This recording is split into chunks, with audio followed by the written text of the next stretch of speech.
Ketahanan pangan menjadi pilar penting dalam menghadapi tantangan global, tetapi apa yang terjadi di lapangan ternyata jauh dari harapan. Di Desa Kutakarya, Karawang, yang semestinya menjadi contoh sukses program pemerintah, malah terjebak dalam bayang-bayang ketidakberesan yang memprihatinkan.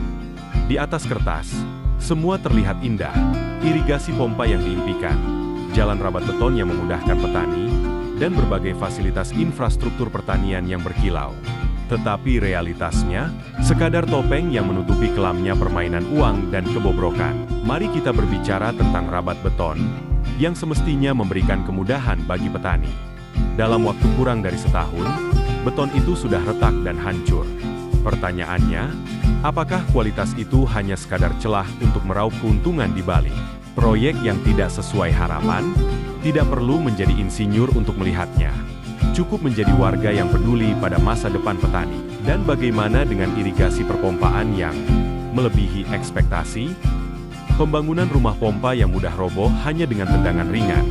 Dan pompa yang menurut petani tak sebanding dengan anggaran yang diborongkan. Anggaran fantastis, tapi kualitasnya jauh dari memadai. Kita harus berani bertanya, siapa yang sebenarnya diuntungkan? Apakah petani yang seharusnya menikmati manfaat program ini? Ataukah para tikus yang menggerogoti anggaran? Ketahanan pangan bukan sekadar jargon untuk menarik perhatian, tapi seharusnya menjadi realitas yang bisa dirasakan oleh petani, yang seharusnya menjadi penerima utama dari program ini.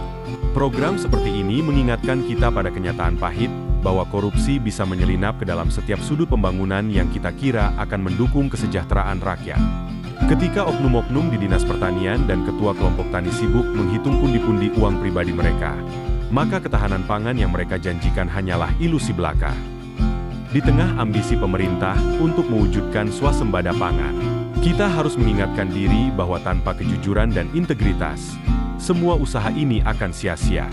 Masyarakat bukan hanya butuh infrastruktur yang kuat, mereka juga butuh transparansi dan akuntabilitas agar program ini tidak menjadi ajang korupsi dan manipulasi. Kita harus bertanya, mengapa harapan petani harus dihancurkan oleh praktek-praktek yang mencederai niat baik pemerintah? Jangan biarkan poros desa ini menjadi poros kemiskinan, hanya karena kebobrokan dalam pengelolaan anggaran. Manipulasi. Kita harus bertanya, mengapa harapan petani harus dihancurkan oleh praktek-praktek yang mencederai niat baik pemerintah? Jangan biarkan poros desa ini menjadi poros kemiskinan, hanya karena kebobrokan dalam pengelolaan anggaran. Rakyat Jelata TV bersama rakyat kita bisa. Jangan lupa subscribe ya.